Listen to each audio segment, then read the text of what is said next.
Hello, I'm in a 2013 Ford Escape, and today I'm going to show you how you would check your oil level. So first you'd open the hood, and then from here, while the vehicle's off, you find your dipstick, which you'll pull all the way out.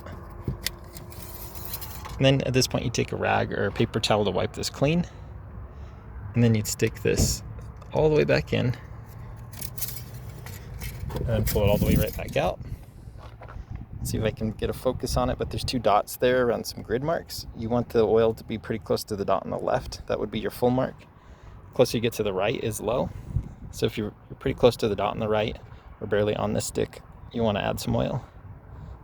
Can't quite get it focused, but hopefully it's focusing more for the final video, but just want it on that left dot is the full mark.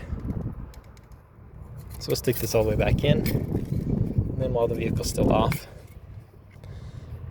this is where you add your new oil. Make sure you got the right type of oil, as well as ideally the same synthetic, conventional, and brand of oil you've been using. Better not to mix and match if you can help it. But you'll just unscrew this cap, and then straight from your quart jug or with a funnel, just fill as needed. Try not to overfill as well, because that could cause issues.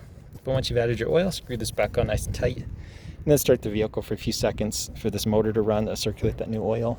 Turn it off, and then repeat the process again with this dipstick to see if we're full now. And then repeat the process again if needed, if you aren't quite there.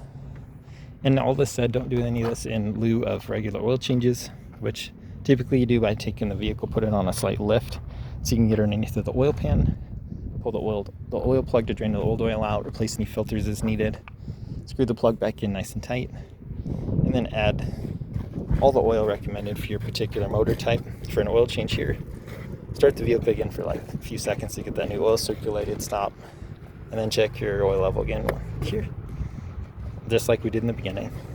But I hope all this is helpful. Hope you have a wonderful day.